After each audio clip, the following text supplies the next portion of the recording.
Sorry, I was busy being Canadian. This is a $50 microphone found on Alibaba. It's supposed to be an AKG C-414 clone. Is it? And if not, is it any good? How could it possibly be? It's $50. Actually, less than $50. Let's find out. Actually, you're finding out right now because this is the sound of it. Check it out. It's 423% nerdy stuff, and it's coming right up. So, good day and welcome to the Time Preservation Society. I'm Conan, the Barbarian. Be sure to like and subscribe and hit that bell notification so you can be notified the minute new content drops. Cheers. So, a YouTube pal of mine, Mark Yoshimoto Nemkov, the microphone assassin, discovered a cheap mic on Alibaba and bought it because it was less than $50 and it looked like a great mic to rip the guts out and use the body for his microphone creations because he makes them. He needed a body donor, and this one seemed the perfect one to sacrifice. I mean, really. Sometimes mic bodies like those are like $100 or more just for the body. So it was a no-brainer for him to buy it for $50 and fill the guts with his own electronics. But a strange thing happened.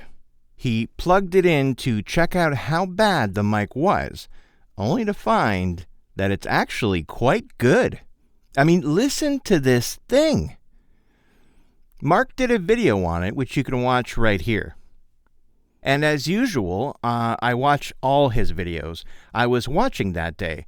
I was particularly blown away about how good his voice sounded on this cheap mic. I was so taken by it, in fact, that I immediately set out to get one of my own.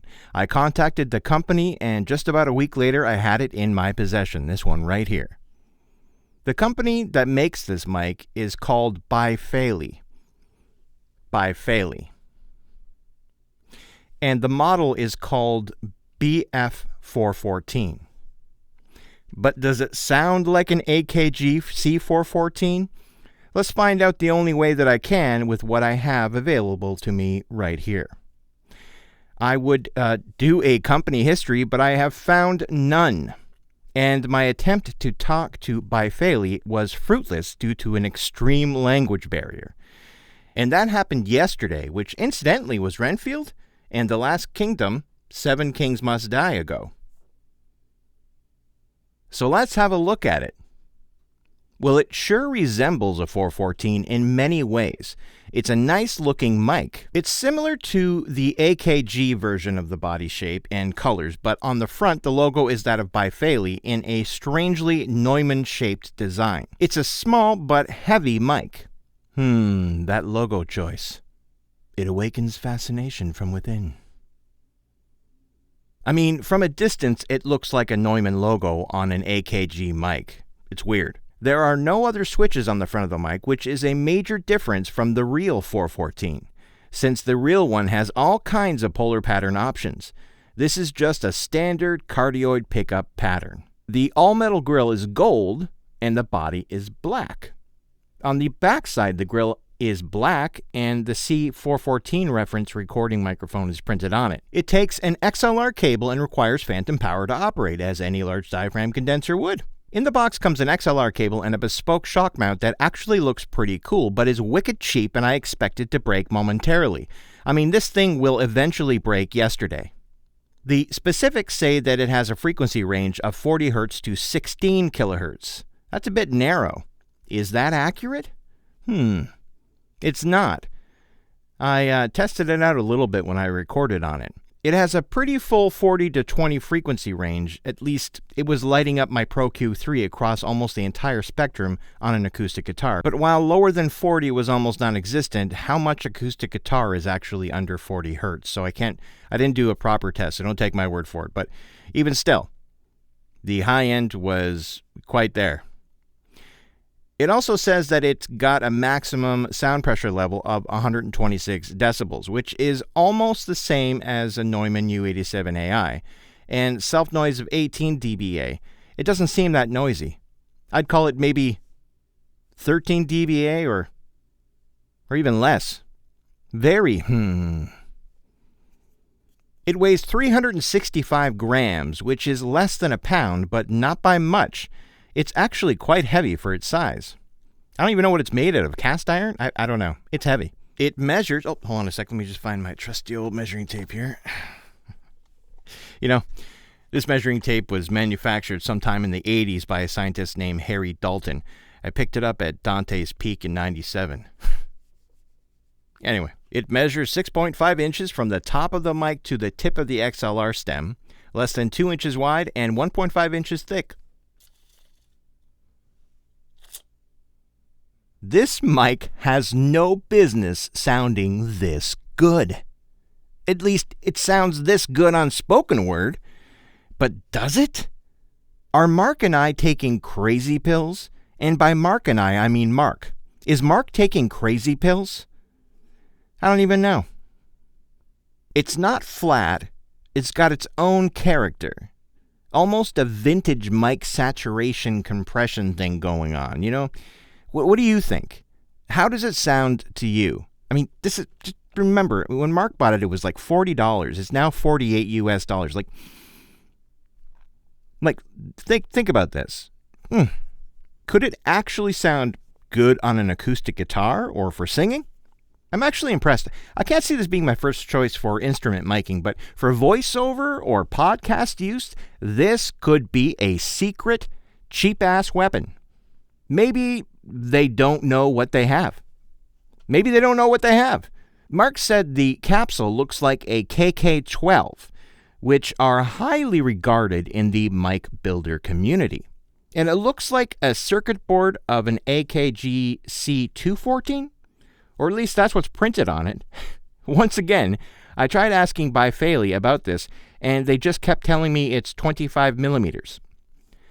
Language barrier preventing the info dump. Who even knows? All I know is it sounds fantastic for $50. So here's a little ditty I just wrote about this mic. All 3 tracks were recorded in one take with only this mic. I figured it was a decent test. The only processing I did on it was a high-pass filter to remove all the bottom end that the specs say it doesn't have, and some slight LA2A compression on the vocals, and also a bit of room reverb. I used Universal Audio's Ocean Wave Studios for that. Here it is. Tell me what you think.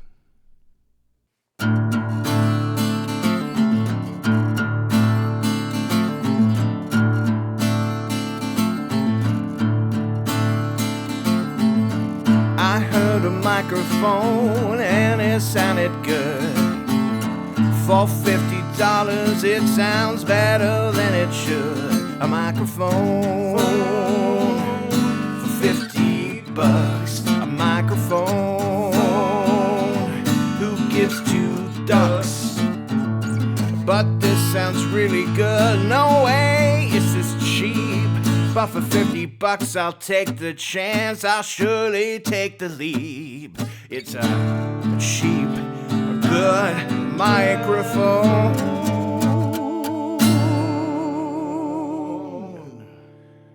Yeah. So I had actually processed that a crap load in Logic with a string of plugins, and I carved it beautifully and brought it right to the front, right to your front of your speakers. But realized quickly that I'm not producing a mix, I'm demonstrating a mic. So I bypassed all of it and only kept the compression limiter on the vocals to catch just the tips of the peaks so it didn't blow through the top. Moving on. How does it sound compared to the real C-414? Well, I don't have one here yet. But I had to get this review out, so the next best thing is the 414 emulations on the Universal Audio DLX Sphere mic. So let's do that right now. Okay, so this is the sound of the Bai Fei Li 414, and this is the sound of the DLX with the 414 emulation. On your screen here, I'm going to put whether I'm using brass or the nylon or the US version, just to toggle through it, okay? So let's try doing that. So Bai Fei Li C-414, or their BF-414, whatever it's called.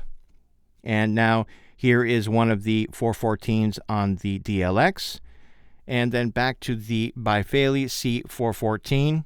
And now back to the DLX with another version of the 414.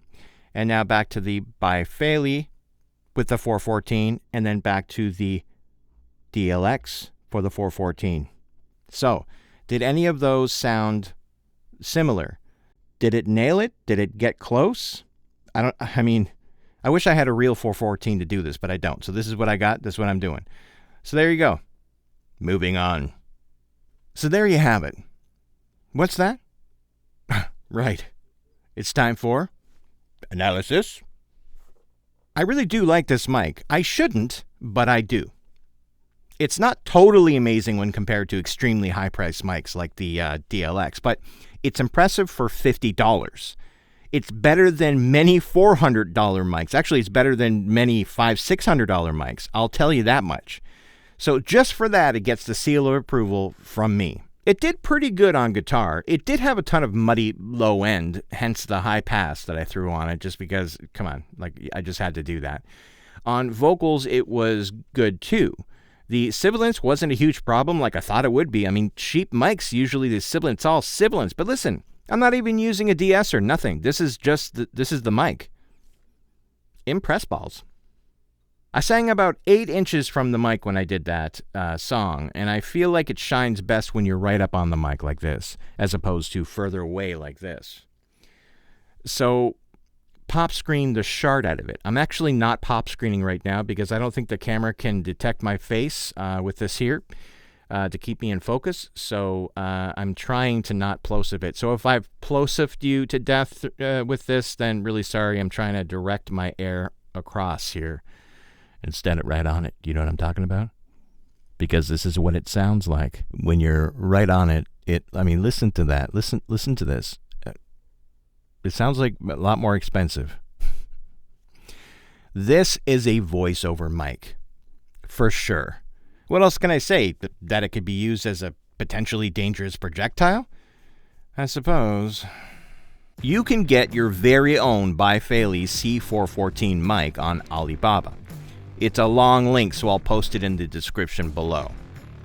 It took exactly a week for it to arrive to me in Canada from China, and UPS handled the delivery. The shipping is extra doubloons, so along with any import duties should they apply. So there you go. So it's finally the end of winter for much of the world. But I'm Canadian. For us, there is no spring.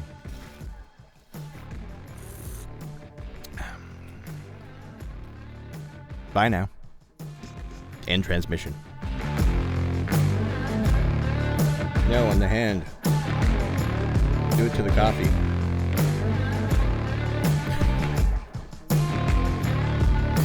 And watch those videos.